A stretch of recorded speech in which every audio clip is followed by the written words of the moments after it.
Buenas tardes, mi nombre es Sebastián y hoy vamos a hablar de la insuficiencia suprarrenal, sobre todo la primaria, también llamada enfermedad de Addison. La insuficiencia suprarrenal primaria es la deficiencia de glucocorticoides y mineralocorticoides que puede tener o no una deficiencia de andrógenos variables. Esto es secundario, un trastorno de la producción de estos mismos hormonas que ocurre en la corteza de la glándula suprarrenal. Es causada por actividad autoinmune y, como comentamos previamente, el nombre propio es la enfermedad de Addison. Las crisis adrenales pueden causar un colapso hemodinámico, incluso la muerte, si es que no se sospecha y se trata adecuadamente. Se debe tener este diferencial en cuenta al momento de ver pacientes con compromiso hemodinámico profundo. Esta es la forma de presentar debut de hasta el 50% de los pacientes con este diagnóstico, entonces muchas veces llegan sin el antecedente. Y además sabemos que los pacientes con Addison tienen mayor riesgo infeccioso y neoplasia. Se deben sospechar oportunamente en pacientes estables para poder realizar el estudio inicial y iniciar la terapia y derivar eventualmente al endocrinólogo. Esta es una enfermedad que en general es de baja prevalencia, pero por como comentamos sus consecuencias potencialmente graves es que tenemos que sospecharla, o tener como un bajo índice de sospecha. O sea, un alto índice de sospecha con bajo índice para empezar los estudios. Sobre la fisiopatología, esto ocurre en consecuencia del daño a las tres capas de la corteza suprarrenal y esto conduce eventualmente a la deficiencia de glucocorticoide y una deficiencia, como hablamos, de mineralocorticoide y variable de andrógeno. Esto, como es de mecanismo autoinmune, tiende a ser más gradual, ya que a la medida que ocurre daño en la corteza tiende a ir deteriorándose la función y en general las manifestaciones clínicas cuando nosotros vamos a ver al paciente sintomático ocurren cuando ya hay hasta un 80% de la corteza dañada. La etiología en general en el contexto autoinmune sabemos que puede ser una manifestación aislada o puede ser parte de un síndrome poliglandular, puede ser del tipo 1 tipo 2. Y ya esto no es de la enfermedad de Addison, sino que insuficiencia suprarrenal en general, sabemos que la secundaria al uso de corticoides exógenos es la forma más frecuente de insuficiencia suprarrenal central. En los adultos tenemos que sospechar un síndrome poliglandular tipo 2 cuando el debut es entre 20 y 40 años, y esto en general está asociado a tiroiditis crónica, a enfermedad de Base-Graves, a diabetes tipo 1, a oforitis autoinmune, enfermedad celíaca, vitiligo y anemia perniciosa. Existen también algunas adrenalitis infecciosas, como pueden ser secundaria a tuberculosis, citomegalovirus, VIH, a infecciones fúngicas como histoplasmosis, a trypanosomiasis africana o a sífilis. Y lo otro que existe también son adrenalitis secundarias a hemorragia adrenal, que esta puede ser traumática, espontánea en contexto de uso anticoagulante, o la llamada de Waterhouse-Friderichsen, que tiene que ver con la infección por meningococcemia. También puede ocurrir en pacientes con síndrome antifosfolípido. Y por último, también tenemos compromiso adrenal en relación a enfermedades infiltrativas como la amiloidosis, como hemocromatosis o con enfermedad metastásica, un primario que no sea adrenal. Sobre la clínica, vemos que los pacientes tienen síntomas bien poco específicos en realidad. Estos se desarrollan de meses a años y hay un deterioro general de la salud. En general, los pacientes describen fatiga, debilidad, baja de peso, anorexia, náuseas, vómitos, malestar abdominal, ortostatismo. Tienen esta intención muy alta de comer sal, este craving que se llama, y pueden tener artralgias, mialgia, incluso pueden llegar a tener síntomas de depresión. Ocurre cutáneamente una hiperpigmentación, y esto es porque el cortisol da un feedback negativo hacia el eje corticotropo hipoficiario, que obviamente se pierde en esta enfermedad, y por lo mismo hay un aumento de la propiomelanocortina o POMC, que estimula en el fondo esa estimula la hormona que después estimula los melanocitos en la piel. Las mujeres pierden el vello axilar y el vello púbico en relación a esta enfermedad. Puede ocurrir hiponatremia, puede ocurrir hipercalemia, puede haber hipotensión, ya sea por hipovolemia absoluta, como también por el menor tono vascular, por deficiencia de la angiotensinado. En general, esta hipotensión es refractaria a la noradrenalina, porque es por la deficiencia de mineralocorticoides, y es la que es muy marcadora en los pacientes con crisis arenales, como hablamos más al principio. En las crisis subrenales propiamente tal, aparte de la hipotensión que acabamos de comentar, vamos a tener pacientes con dolor abdominal, incluso dolor de espalda puede ser. Pueden presentar fiebre, anorexia, náuseas, vómitos, confusión. Se puede confundir fácilmente con una sepsis. Y habitualmente estos pacientes, como son casos más severos, van a tener las alteraciones hidroelectrolíticas con hipercalemia, hiponatremia y hipercalcemia. Eh, Siempre se ha descrito que estos pacientes pueden hacer hipoglicemia, pero habitualmente es más común en niños que en adultos, la verdad. Sobre los antecedentes que tenemos que preguntarle a estos pacientes, vamos a preguntar por otra enfermedad autoinmune cuando sospechamos Addison. Esto es hasta un 60% de los pacientes con Addison tienen antecedentes de enfermedad autoinmune, que son las que comentamos previamente. Y lógicamente vamos a estar preguntando si es que utilizaron corticoides u otros medicamentos que puedan apagar el eje en el fondo de forma central. Eh, en general, como factor de riesgo de presentar una crisis arenal, vamos a tener la supresión de estos medicamentos exógenos de forma abrupta, o pese a estar ocupándolo, o en caso de tener un Addison como subrepticio que no se esté manifestando clínicamente, cualquier, em, cualquier injuria en el cuerpo puede provocarla, como puede ser la infección, cirugía, gastroenteritis, trauma, etcétera. Para el diagnóstico de esta enfermedad, la verdad es que cuando tenemos un paciente crisis suprarrenal, como les comentábamos, súper grave, vamos a tomar un laboratorio que lo vamos a guardar y vamos a procesar en horario hábil en el fondo, eh, pero vamos a iniciar la terapia inmediatamente después de tomar la muestra, no vamos a esperar el resultado. Ahora, si es que vemos un paciente en la consulta o el laboratorio que le vamos a pedir a esta muestra va a ser, primero, lo fundamental es cortisol, es fundamental para el diagnóstico y obviamente este puede variar en caso de algunas patologías como puede ser el síndrome nefrótico o el daño hepático crónico. Si es que es un paciente ambulatorio, tranquilo, que vamos a tomar esta muestra como para descartar, vamos a tomar un cortisol matinal, tiene que ser a las 9 de la mañana, y una ACTH. Si la ACTH está normal y el cortisol está sobre 12, descarta de frentón el Addison.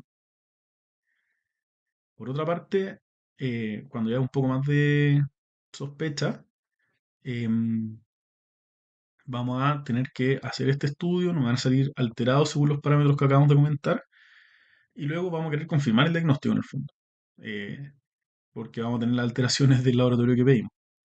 Para eso lo que vamos a hacer va a ser una prueba de estimulación con ACTH, en donde se dan 250 microgramos de esta hormona, y lo que se hace es evaluar la respuesta suprarrenal a esta ACTH exógena. Esto lamentablemente no nos puede diferenciar si es que la patología es primaria o secundaria, porque en la medida que tenemos patología secundaria, hay una supresión del eje tan importante que igual la glándula se atrofia. Haciendo la prueba de ACTH, se puede descartar el diagnóstico de la enfermedad en caso que el cortisol esté sobre 18 después de 30 minutos de la administración del fármaco. Si es que está bajo 18 en el fondo, ya pensamos de todas maneras que es que el diagnóstico de insuficiencia suprarrenal. Ahora, por otra parte, si en los estudios iniciales me sale un cortisol menor a 3 con una CTH sobre 300 picogramos por ml, no requiere confirmación por estimulación y sabemos que es una insuficiencia suprarrenal. Y la ACTH obviamente nos va a hacer diferenciar si es que es primaria o secundaria en casos tan extremos como este, donde si es que la ACTH es alta, como hablamos, sobre 300, me confirma el diagnóstico de una insuficiencia suprarrenal primaria, probablemente Addison, y si es que es baja o normal, es más secundaria. Eh, Siempre que estudie estos pacientes vamos a estudiar el eje mineralocorticoide, y esto lo vamos a hacer con renina plasmática con aldosterona. Y para ver la etiología, una vez que ya tenemos claro el diagnóstico, vamos a tomar anticuerpos anti-21 hidroxilasa. Si es que salen negativos en insuficiencia suprarrenal primaria, y si es que son adultos como nuestros pacientes, vamos a pensar en los procesos infiltrativos o destructivos que comentamos previamente. Y para hacer el estudio de eso, vamos a solicitar una imagen de suprarrenales que puede ser escáner o resonancia. Si son hombres menores de 20 años, un diagnóstico diferencial es la adrenoleucodistrofia. Y para eso lo que tenemos que hacer es, para hacer ese diagnóstico, tenemos que pedir ácidos grasos de cadena muy larga en sangre. Sobre el laboratorio general, aparte de estos tan específicos que estábamos comentando, vamos a tener electrolitos, en donde puede haber esta alteración de hiponatremia y hipercalemia. Vamos a ver la glicemia, como comentamos, puede haber hipoglicemia, pero sobre todo en niños, hipoglicemia. Vamos a solicitar la función renal, ya que los pacientes pueden estar en un estado de hipovolemia causando prerrenalidad. Pueden tener un poco de anemia normocítica, pueden tener eosinofilia o pueden tener eventualmente linfocitosis en déficit de corticoides. Vamos a ver igual siempre VIH y TSH como diagnóstico diferencial. Sobre el tratamiento de estos pacientes, el objetivo siempre va a ser reponer los glucocorticoides y mineralocorticoides en dosis fisiológica. Esto es importante, no tenemos que sobre reponer. Otro objetivo siempre va a ser evitar las crisis suprarrenales, para eso es muy importante la educación que le vamos a hacer a los pacientes. Y la idea también es mantener las presiones en un rango normal, no nos podemos pasar para arriba, ¿no? Sobre los glucocorticoides vamos a intentar imitar el ciclo circadiano. Para eso vamos a titular la dosis clínicamente, en el fondo, según los síntomas. Pero una buena forma de partir es iniciar hidrocortisona a 0,3 miligramos por kilo por día, dividiéndolo en dos tomas. Vamos a darle dos tercios de la dosis en la mañana y un tercio de la dosis en la tarde, no en la noche, pero entre las 4 y las 6 de la tarde. Em, las pastillas de estos son de 20 miligramos, entonces ahí podemos ir haciendo el ajuste. Es muy habitual partir con una dosis de 15 miligramos al día, por ejemplo, como dosis total. También tenemos la opción de usar prednisona, en donde vamos a usar una dosis, como una dosis al día en el fondo. En general se recomienda entre 5 y 7,5 miligramos al día y se toman en la mañana. Y sabemos que no hay que usar dexametasona porque tienen alto riesgo de hacer un síndrome de Cushing. Sobre el uso de mineralocorticoides, la titulación de estos fármacos es clínica, depende de esta ambición por la sal que pueden tener los pacientes, del potasio y la renina que también solicitamos. Y hay que considerar, y esto también es parte de la educación, que el paciente pueda ajustar las dosis en días muy calurosos o con sudoración excesiva, como deporte de alto rendimiento o algo así. Para esto vamos a usar fluorocortisona en acción mineralocorticoidea. Las pastillas vienen de 0,1 miligramos y podemos dar entre media pastilla y dos pastillas, una vez al día en la mañana. Ahí está la opción de dar DEAS, que en realidad es controvertido, se podría utilizar en algunos pacientes como mujeres con libido disminuida, con depresión o con fatiga, pero la verdad es que no es no es parte fundamental de la terapia ni la más importante. Si es que estamos dando esta terapia y se recomienda probar por 6 meses, pero si no hay respuesta hay que suspender nomás. Parte fundamental de esta enfermedad es la educación que le vamos a hacer a los pacientes. Tenemos que enseñarles a prevenir las crisis adrenales y para eso les vamos a ayudar en el fondo, aprender a manejar los fármacos de forma independiente, donde los pacientes tienen que ajustar las dosis de sus fármacos en situaciones de estrés, como por ejemplo en resfríos. Con ese nivel de estrés no hay que esperar a estar choqueado en el hospital, sino que ante estreses menores que se pueden manejar en la casa. O, por ejemplo, ante vómitos, en donde los pacientes tienen que saber recibir la medicación de forma parenteral. Para eso se puede usar, por ejemplo, betametasona intramuscular o algo así. Y lo más habitual es que los pacientes puedan hacer esto de forma autoadministrada. En general, al menos en nuestro centro, el equipo de endocrinología tiene como un equipo suprarrenal en donde hay una enfermera que le enseña a los pacientes a hacer todo este proceso. Y esto también se le indica a todos los pacientes con diagnóstico de insuficiencia suprarrenal, deben tener una tarjeta, una pulsera o algún tipo de identificador que lo identifique a estos pacientes como pacientes portadores de insuficiencia suprarrenal, porque ante un compromiso con ciencia, incapacidad de comunicarse, eh, aquel que lo atienda tiene que tener claro que ese es un diagnóstico presente. Ahora, ¿cómo vamos a tratar la crisis adrenal?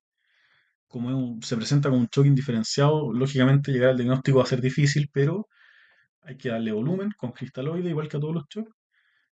Probablemente entre medio va a haber un manejo amplio, como comentamos, puede simular una sepsis, va a recibir antibióticos, noradrenalina y todo, pero el tratamiento etiológico fundamental Va a ser con hidrocortisona, en donde lo que se recomienda es dar un bolo de 100 miligramos por una vez y luego mantener una dosis de 50 miligramos cada 8 horas, o se podría usar una infusión continua de 200 miligramos al día. En general, está escrito que no es necesario usar mineralocorticoides con dosis tan altas de hidrocortisona porque con más de 50 miligramos al día de hidrocortisona, este también activa los receptores mineralocorticoides. Sobre las complicaciones secundarias que pueden ocurrir en estos pacientes en el futuro, tienen relación con el uso de glucocorticoides que nosotros les vamos a indicar. Esto es un gran tema en el fondo, pero a grandes rasgos pueden desarrollar diabetes, obesidad, osteoporosis, infecciones. En niños pueden disminuir la talla, etcétera. Y en todos estos pacientes hay que hacer un seguimiento cercano con un screening anual de enfermedad autoinmune como enfermedad tiroidea, diabetes tipo 1, falla ovárica prematura, enfermedad celíaca y enfermedad por déficit de B12 por anemia perniciosa.